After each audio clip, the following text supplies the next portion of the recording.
예, 저희들이 이제 그 사사기를 시작을 하고 이제 이틀 동안 1장과 2장의 말씀을 우리가 나누었습니다. 이제 우리 1장 말씀은 그 여호수아가 죽은 후에 이제 이스라엘 백성들이 가나안 땅을 정복하는 이 가나안 정복 전쟁, 이것은 한마디로 하면 불완전한 것이었다라는 것을 우리 1장에서 우리가 가르쳤습니다. 그리고 이제 2장에서는 이 가나안 정복 전쟁이 이렇게 결국 불완전하게 된 것, 거기에는 그 영적인 문제가 있었다. 그래서 이제 여호수아가 죽은 후, 그리고 이제 그 세대의 그 장로들, 특별히 이제 여호와께서 이스라엘을 위해서 행하신 그 큰 일, 그 큰 일을 보았던 사람들, 그분들이 이제 살아 계시는 동안에는 이스라엘 백성들이 하나님을 섬겼습니다. 그렇지만 그분들이 이제 다 세상을 떠나시게 되었습니다. 그때 이제 그 다음 세대는 소위 다음 세대가 되지 않고 다른 세대가 되게 되었습니다.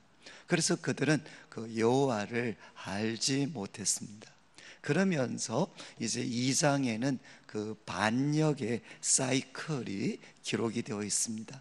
영적 그 반역, 타락의 사이클. 그래서 이제 사사기에 계속 반복이 됩니다. 첫 번째는 그들이 반역을 하고, 그리고 두 번째는 하나님은 거기에 징벌하십니다. 징벌. 그리고 이제 세 번째는 그들은 부르짖으면서, 여호와께 부르짖으면서 회개를 합니다. 그리고 네 번째는 이제 여호와께서 그 부르짖음을 들으시고 이제 구원을 하시는데, 그 구원하시는데 사용했던 사람들이 바로 사사라는 인물들이 됩니다.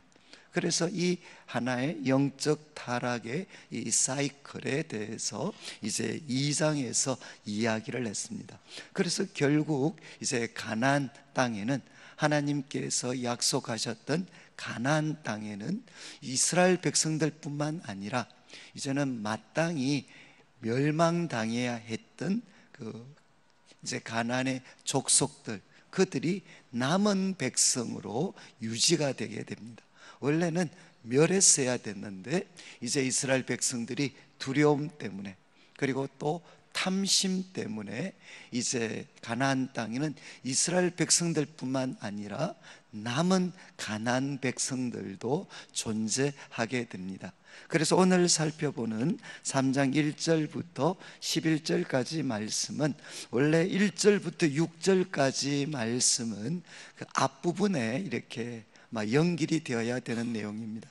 우리가 분량, 아무래도 새벽에 나누면 그 분량을 조절해야 되기 때문에 3장 1절부터 6절까지 말씀은 2장과 연결이 되는 내용입니다.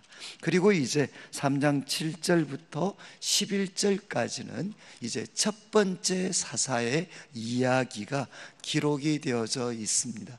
그래서 먼저 1절부터 6절까지 말씀은 앞에 나오는 내용들을 한 번 더 좀 정리를 할 텐데, 1절 말씀을 한번 보십시오. 1절 말씀, 여호와께서 가나안의 모든 전쟁들을 알지 못한 이스라엘을 시험하려 하시며, 여기에 이제 이미 2장에서 나왔던 단어들이 이제 반복이 됩니다. 특별히 이제 시험하기 위해서 여호와께서 가나안의 모든 전쟁들을 알지 못한 이스라엘을 하나님은 시험하려 하셨다는 겁니다. 시험. 이제 우리 한국 사람들은 워낙 어릴 때부터 시험을 많이 칩니다. 그런데 하나님께서 이제 이스라엘 백성들을 시험하기 위해서, 테스팅하기 위해서 이제 무엇을 하셨느냐? 이제 2절 말씀에 이스라엘 자손의 세대 중에 아직 전쟁을 알지 못하는 자들에게 그것을 가르쳐 알게 하려 하사, 이 목적을 가지시고 이제 하나님께서 이스라엘 백성들을 테스팅하고 시험하고 또 가르쳐 알게 하기 위해서 남겨두신 이방 민족들은, 그러니까 이스라엘 백성들이 믿음이 두려움에 지배되고 때로는 탐심에 지배되어서 정복하지를 못했습니다. 그리고 또 이스라엘 백성들이 이제 영적으로 점점 하나님으로부터 멀어지기 때문에 또 그들은 정복하지 못했습니다. 그런데 그것을 이제 3장 1절부터는 하나님 입장에서 설명을 하는 거죠. 그런데 이스라엘 백성들의 실패지만 또 거기에는 하나님의 의도가 있다는 것입니다. 하나님께서 그 가나안의 백성들을 남겨두신 것은 또 적극적인 하나의 의미가 있는 거죠. 그것은 뭔가 하면 이스라엘 백성들을 시험하기 위해서, 시험이라는 것은 꼭 부정적인 뜻이 아닙니다. 시험해서 결국 열심히 공부하고 준비해서 그들의 그 능력들을 입증할 수 있는 기회가 또 시험이 됩니다. 시험. 그런 것처럼 하나님께서는 이스라엘 백성들을 이제 시험하기 위해서, 시험을 통해 그들을 바로 교훈하고 바로 잡아주기 위해서 하나님은 이제 이방 민족들을 남겨두셨다는 겁니다. 그런데 이제 1절과 2절에 이제 아주 그 인상적인, 두 번이나 반복되는 인상적인 표현이 있습니다. 그것은 뭔가 하면 바로 이스라엘을 설명할 때, 이제 이들은 다음 세대죠. 시간으로는 다음 세대, 그러나 좀 질적으로는 다른 세대가 되어버린 사람들입니다. 그런데 그들을 설명할 때 두 번이나 이야기하는 것이 전쟁을 알지 못하는 자들이다. 전쟁을 알지 못한 이스라엘, 그리고 이스라엘 자손의 세대들, 그러니까 그들은 누군가 하면 전쟁을 알지 못하는 자들이었습니다. 그들은 출애굽도, 그리고 40년 광야 동안 겪었던 전쟁도, 그리고 가나안을 정복하는 과정에서 겪었던 전쟁들, 이 전쟁들을 그들은 알지 못하는 세대들이었습니다. 그런데 그들을 이제 테스팅하기 위해서, 시험하기 위해서 하나님은 여러 민족들을 남겨두셨다는 겁니다. 그리고 우리 한국 사회도 지금 이제 좀 긴장이 있을 때마다 이제 나오는 게 그거잖아. 이제 전쟁을 경험한 세대와 전쟁을 경험하지 못한 세대의 갈등이라기보다는 그 차이점은 엄연히 존재를 합니다. 그것처럼 이제 이스라엘 백성들도 그 다음 세대는 하나님 입장에서는 그들은 전쟁을 알지 못한 세대들이었습니다. 이제 그들을 하나님은 시험하기 위해서 남겨두셨는데, 이제 그 남겨두신 이방 민족들을 3절에 이제 요약을 하고 있습니다. 다는 아닌데 이것을 크게 요약을 합니다. 이제 우리 받으신 강의안도 한번 같이 보시면 좋겠는데, 이제 먼저는 블레셋의 5 군주들이 나옵니다. 블레셋의 5 군주들. 그래서 우리 성도님들께서 첫날 받으신 우리 지도를 한번 보시면 조금 이해를 하실 수가 있을 것 같습니다. 그래서 우리 지도를 보시면 우리 지중해가 기록이 되어 있고, 이제 서쪽 편이 되죠. 서쪽 편 제일 밑에 좀 이렇게 큰 글씨로 블레셋이 나옵니다. 찾으셨나요? 그러니까 이제 블레셋이 나오죠. 이것은 이제 남서쪽입니다. 서남쪽입니다. 남서쪽. 그 다음에 두 번째 나오는 모든 가나안 족속, 이것은 이제 그 블레셋 반대쪽 쭉 이렇게 딱 가나안이라고 표현은 되지 않았는데 대부분 거기에서 동쪽으로 있는 민족들이 이제 가나안 족속들이라고 이해를 하시면 되겠습니다. 그 다음에 이제 시돈이 나옵니다. 시돈은 어디 있습니까? 이제 반대로 지중해 제일 끝쪽, 지금 이제 지도 끝에 나오죠. 시돈, 찾으셨나요? 이제 그 북서가 되죠. 북서 쪽에 지금 시돈이 위치하고 있습니다. 그리고 이제 거기에서 동쪽으로 조금만 가면 뭐가 나옵니까? 헤르몬산이 나오죠. 그래서 바알 헤르몬산에서부터 하맛 입구까지, 그리고 레바논 산에 거주하는 히위 족속, 그러니까 헤르몬산 그리고 레바논산은 다 어디입니까? 북쪽 경계죠. 북쪽 경계. 그러니까 하나님께서 바로 이런 민족들, 남서쪽 그리고 또 이제 북서쪽 그리고 남동 그리고 북동쪽, 바로 이런 민족들을 남겨두셨다는 겁니다. 그러니까 이들 민족에서 보면 지금 이스라엘은 어떻게 되어 있습니까? 이 민족들, 남겨두신 민족들이 이스라엘을 포위하고 있습니다. 포위하고 있습니다. 그래서 이제는 기회만 주어지면 어떻게 되느냐, 이들이 이스라엘 백성들에게 가시 역할을 하게 되는 거죠. 그리고 또 하나님과 멀어지게 만드는 올무의 역할을 이들은 하게 됩니다. 그래서 하나님께서 이들을 남겨두셨다라고 설명한 다음에 4절 말씀을 보시면 한 번 더 남겨두신 목적을 이야기합니다. 남겨두신 이 이방 민족들로 또 나오죠. 이스라엘을 시험하사, 이제 이스라엘을 시험하십니다. 그런데 시험의 목적이 뭔고 하면 여호와께서 모세를 통하여 그들의 조상들에게 이르신 명령들을, 이제 하나님께서 모세를 통해 주신 명령들을 순종하는지 알고자 하셨더라. 그러니까 시험의 목적이 뭔가 이제 여기에 명확하게 기록이 되어 있죠.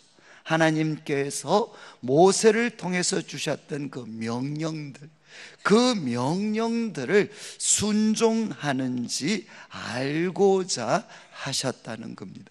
바로 이 목적을 가지시고 하나님은 이스라엘을, 소위 이스라엘 주위에 그 남은 백성들, 이방 민족들 가운데 남은 백성들을 두십니다.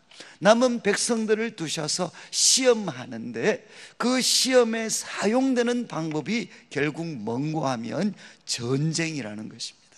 전쟁.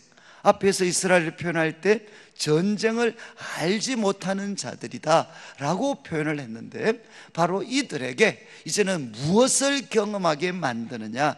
전쟁을 경험하게 만드신다는 겁니다. 그러면 이 전쟁을 통해서, 왜 그러면 전쟁을 경험하게 만드시느냐?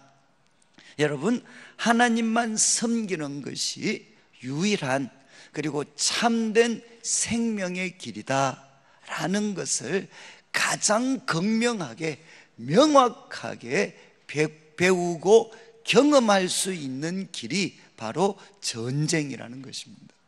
그래서 하나님께서는 이스라엘 백성들로 하여금 그 주에 남은 백성들을 두시고 그들과의 전쟁을 통해서 하나님께 순종하고 하나님만 섬기는 것이 바로 생명의 길이요, 그리고 생명의 길이고 승리의 길이고 그리고 행복의 길이다라는 것을 그들은 배우게 된다는 것입니다.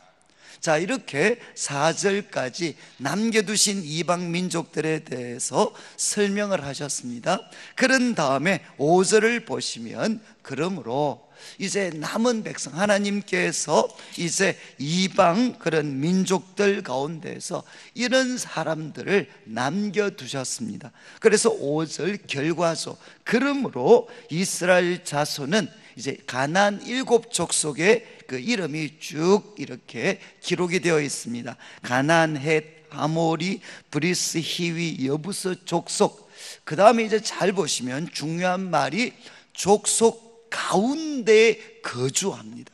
그들은 이제 하나님이 멸하라고 하셨던 이 민족들, 여러분들이 아마 신명기서를 읽어보시면 이 민족들을, 이 7부족들은 멸절을 시켜야 된다. 하나님께서 계속해서 모세를 통해 그들에게 교훈을 하셨습니다. 그런데 그들은 멸절시키는 대신에 어떻게 하느냐? 그들 가운데 살게 됩니다. 남겨두셨으니까 필연적인 결과죠. 그들 가운데 그들은 거주하면서 살게 되고, 그리고 두 번째 6절 말씀을 보시면 그들의 딸을 맞아 아내로 삼고 자기 딸들을 그들의 아들들에게 줍니다. 이거는 뭡니까? 그들과 이제 밀접한 관계를 맺게 되죠. 여러분, 사람이 가질 수 있는 가장 밀접한 관계는 바로 결혼입니다. 그런데 이제 하나님께서 이들을 멸하라고 했지만 그들은 그들 가운데 거주하면서 그들 가운데서 계속 살면서 그들과 친밀한, 특별히 결혼의 관계를 그들은 맺게 됩니다. 그리고 6절 마지막을 보시면 그들은 그들의 신들을 섬겼더라. 바로 그들은 섬기게 됩니다. 하나님께서 바로 이 이방 민족들을 남겨두셨고 그들을 통해 하나님은 전쟁을 알지 못하는 이스라엘을 테스팅하시고 교훈하시기를 원하셨습니다. 이제 이렇게 이방 민족들을 남겨두셨을 때 이스라엘 백성들은 어떤 선택을 하느냐? 그들 가운데 더 이상 멸하려고 하지 않고 그들 가운데 거주하고 그들과 결혼으로 대표되는 친밀한 관계를 맺고 그리고 그들의 신들을 섬기게 됩니다. 자, 이런 상황에서 이제 7절 말씀 첫 번째 사사가 등장하게 됩니다. 첫 번째 사사. 그런데 이제 우리 사사기를 보면 참 인상적인 것은 몇 명의 사사가 나오느냐? 12명의 사사가 등장합니다. 그러니까 참 우리 예수님의 제자가 12명인 것처럼 이제 12명의 사사가 등장하는데 그 중에 6명은 소위 대사사라고 해서 기록들이 길게 기록이 되어져 있습니다. 그리고 6명은 소사사 6명이 있는데 이들은 뭐 한 절, 두 절 아주 간략하게 언급이 된 6명의 소사사가 있습니다. 이렇게 12명의 이야기가 이제 사사기에 기록이 됩니다. 자, 이제 7절을 보시면 이스라엘 자손이 여호와의 목전에, 이 목전이라는 눈목자입니다. 눈앞에서, 여호와의 눈앞에서 그들은 악을 행합니다. 그래서 그것을 두 가지로 요약하죠. 자기의 하나님 여호와는 뭐합니까? 잊어버리고. 여러분, 여호와의 목전에 악을 행한다는 것은 언제나 이 두 가지입니다. 하나는 뭔가 하면 하나님을 잊어버리는 것입니다. 그런데 그 앞에 중요한 단어는 자기들의 하나님, 바로 자기 백성들과 언약을 맺으셨고 그들의 하나님으로, 그리고 하나님은 하나님의 백성들로 불렀던, 그래서 자기들의 하나님 여호와를 잊어버리는 것입니다. 그리고 이제 나아가서 바알과 아세라들을 섬기는 것입니다. 그러니까 남은 그 가나안 족속들이 섬겼던 바알과 아세라를 그들은 섬겼습니다. 이것이 바로 이제 이스라엘 백성들의 죄였죠, 죄. 이렇게 섬겼을 때 이제 8절 말씀, 여호와께서 이스라엘에게 진노를 하십니다. 여호와께서 이스라엘에게 진노하시죠.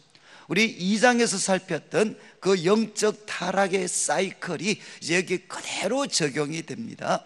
그들은 범죄합니다. 하나님 여호와의 목전에서 악을 행하고, 그리고 이제 8절 여호와께서는 이스라엘에게 진노를 하십니다.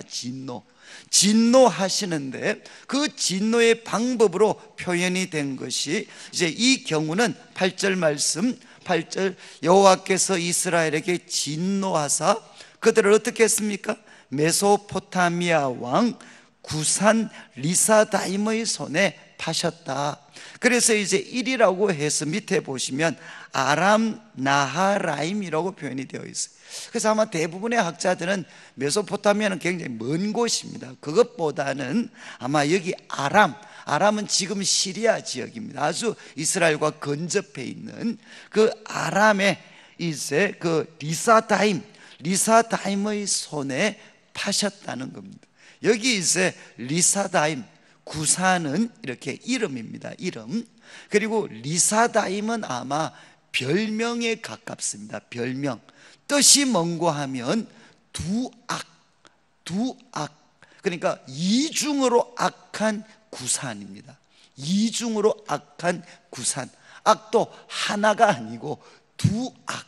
그러니까 보통 악당이 아니고 이 꽃배기 악당이 누군가 하면 구산 리사다임입니다. 그러니까 그들이 하나님을 떠나고 우상을 섬겼을 때 그들에게 주어진 것은 힘과 행복이 아니고 무엇이 주어졌느냐? 이중으로 악한 구산.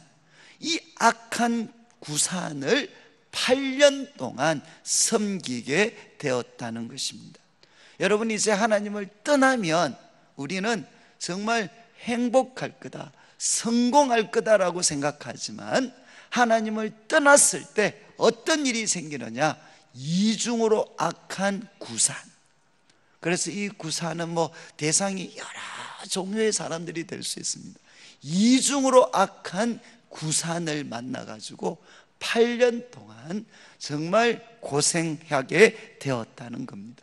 그런데 여기에 이제 8절에서 주어가 뭔가 하면 바로 여호와께서입니다. 여호와께서 진노하셔서 그들을 구산 리사다임의 손에 이스라엘을 팔아버리셨습니다. 그러니까 구산 리사다임의 손에 넘겨버리셨어요. 누가 이 일을 하셨느냐? 여호와께서 하셨습니다. 자, 이런 상황에서 이제 9절 말씀, 이스라엘 자손이 여호와께 무엇합니까? 바로 부르짖습니다. 그러니까 이제는 우리 모세오경에서 계속 나타나는 거죠. 역전의 전주곡과 같은 것이 바로 이것입니다. 여호와께 부르짖게 됩니다. 이것은 소위 강력한 회개 운동을 동반했다, 그렇게 보지 않아요. 그냥 이들이 너무 힘드니까 이제 그들이 여호와께 부르짖게 됩니다. 이렇게 여호와께 부르짖게 되었을 때 네 번째, 여호와께서 이스라엘 자손을 위해 무엇을 하십니까? 한 구원자를 세우시게 됩니다. 그리고 그들을 구원하게 하십니다. 그런데 그가 누군고 하면 바로 갈렙의 아우 그나스의 아들 온니엘이다 라고 성경은 설명을 합니다.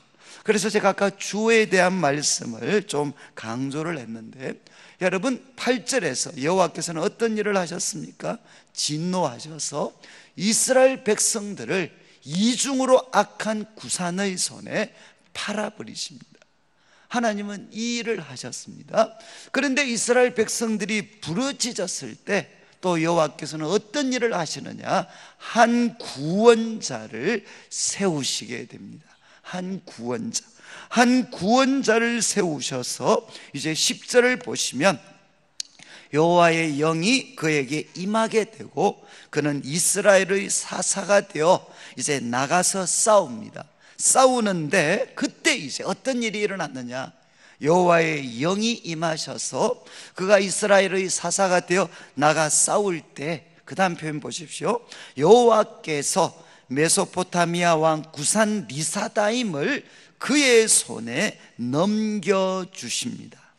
그러니까 이제 8절 말씀은 뭐라고 했죠? 이스라엘을 구산 리사다임의 손에 팔아버리셨다. 그런데 10절에는 이제 구산 리사다임을 그의 손에, 이스라엘의 손에, 온니엘의 손에 넘겨주셨다는 것입니다. 이 차이를 만드는 소위 전환점이 되는 것이 뭐냐? 여호와께 부르짖는 것입니다. 여호와께 부르짖기 전에는 여호와께서 그들을 구산 리사다임의 손에 팔아버리셨어요. 그러나 그들이 여호와께 부르짖었을 때 이제 여호와께서 구산 리사다임을 그들의 손에 팔아버리시는 정반대 그러니까 역전이 일어나게 된다는 것입니다. 그래서 성경에서는 하나님의 백성들이 부르짖는 것이 얼마나 중요한가, 하나님의 백성들이 구산 리사다임의 손에 팔렸지만, 그러나 그들이 부르짖었을 때 구산 리사다임을 이스라엘의 손에 팔아버리시는 거죠. 넘겨버리시는 겁니다. 그때 사용한 인물이 바로 이제 이 온니엘이 됩니다. 온니엘.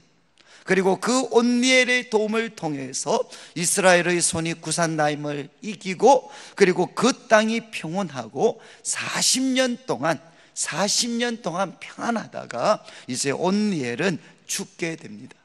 여러분, 하나님이 사용하셨던 첫 번째 사사 온니엘, 이제 이 온니엘은 이미 우리가 말씀을 드렸는데 강의안을 한번 보시면 좋겠습니다. 강의안을 한번 보시면 이제 4번에 온니엘에 대해서 이야기를 했습니다. 여러분, 앞으로 여러분들이 꼭 보셔야 되는 것은 이제 하나님이 12명의 사사들을 사용을 하십니다. 그런데 이들은 뭡니까? 누가 우열이 있다는 게 아닙니다. 우열이 있는 게 아니라 하나님이 이런 사람도 사용하시는구나, 이런 사람도 사용하시는구나, 이런 사람도 사용하시는구나. 그래서 결론은 뭐죠? 하나님은 나 같은 사람도 사용하시는구나. 그렇지만 여기서만 머물면 안 됩니다. 나도 사용하시지만 저분들도 사용하실 수 있구나.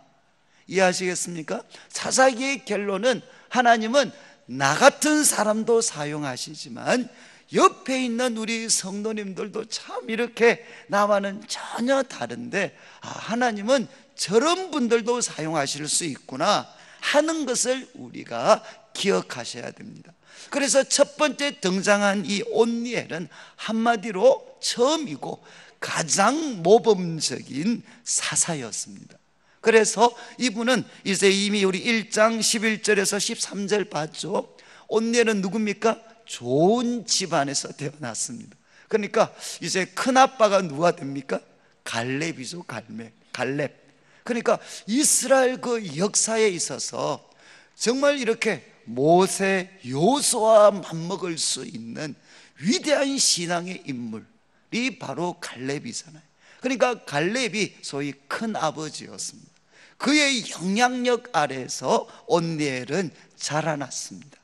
그리고 거기에서 더 나아가서 온니엘은 어떻느냐, 본인이 바로 갈렙이 가졌던 그 용기 있는 믿음을 소유한 사람이었습니다. 그렇죠? 그래서 갈렙이 누가 더비를 이렇게 무찌를 수 있겠냐, 내가 그러면 내 딸을 주겠다라고 이야기했을 때 그가 일어나서 더빌이라는 지역을 정복하게 됩니다. 그래서 그는 그 결과 무엇을 가졌습니까? 또 좋은 아내, 훌륭한 아내를 그가 가질 수가 있었습니다. 그리고 이제 앞으로 여러분들이 보시면 아시겠지만 다른 사사들은 그들의 실패와 연약함이 다 기록이 되어져 있습니다. 그러나 온니엘에 관해서는 어떤 결점도 기록이 되어져 있지 않습니다. 이것은 뭐 완벽했다는 것은 아니지만 그의 모든 삶이 참 깨끗하고 하나님 보실 때, 사람들이 볼 때 참 귀했던 사람이 누군가 하면 바로 온니엘이었다는 것입니다. 저는 이제 하나님께서 바로 이런 인물을 먼저 사용을 하셨습니다. 그래서 이를 세워서 하나님이 하신 일은 뭐죠? 여호와의 영이 그에게 임했습니다. 여러분, 앞에 있는 이 4가지 정도만 해도 정말 이렇게 부족한 게 없어 보이는데 하나님은 어떤 일을 하셨습니까? 바로 그에게 여호와의 영이 그에게 임했습니다. 여러분, 앞에서 언급된 이 4가지만을 가지고는 하나님의 백성들을 구원할 수 있는 이런 지도자로서는 부족하죠. 그에게 여호와의 영이 임하게 됩니다. 그리고 이제 그때 바로 여호와의 영이 임했을 때 일어나는 일이 뭐냐? 바로 여호와께서 그를 통해 역사하시는 겁니다.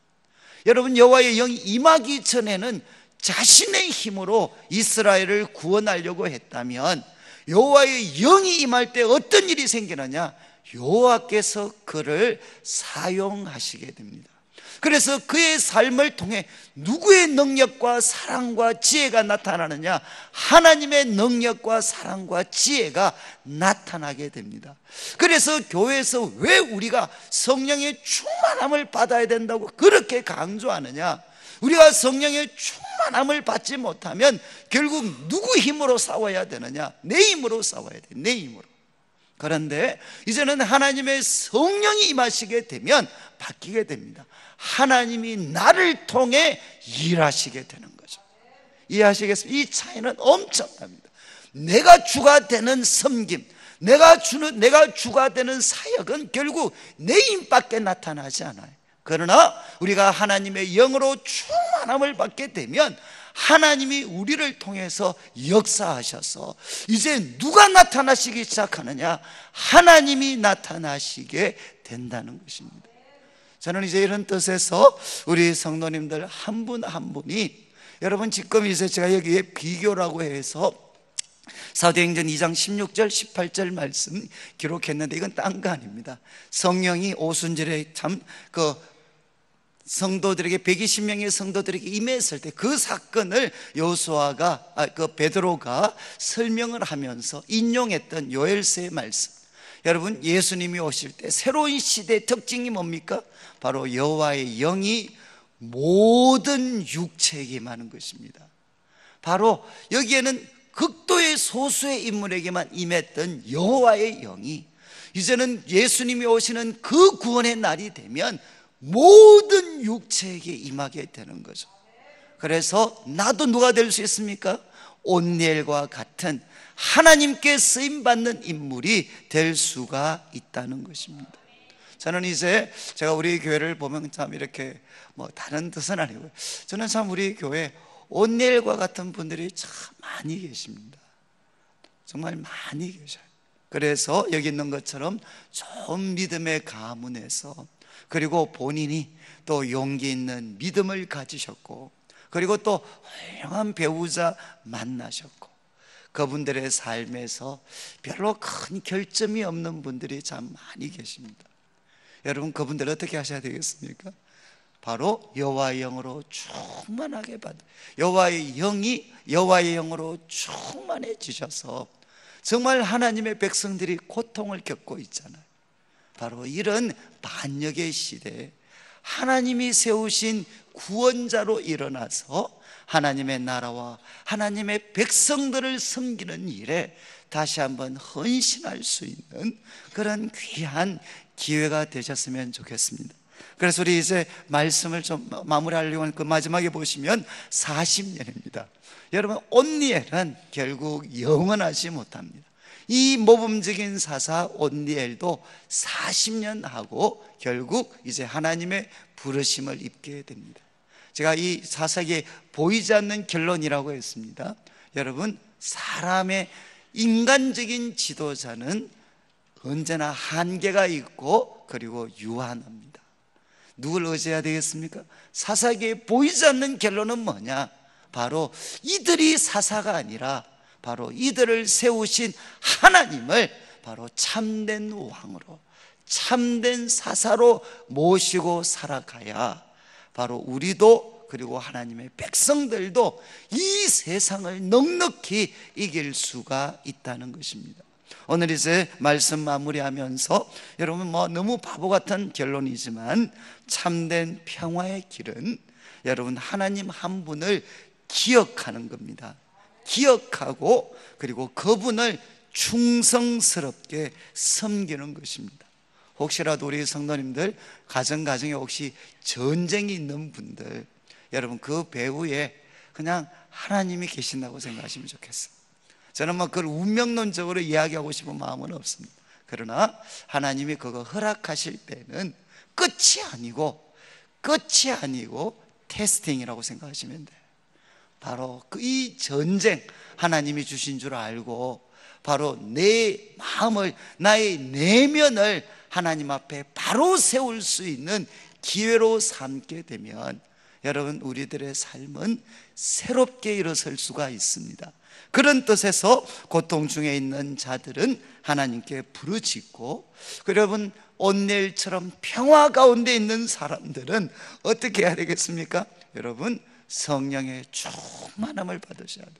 이것이 내가 살고 교회가 살고 한국 사회가 다시 한번 설 수 있는 길이 바로 여기에 있습니다.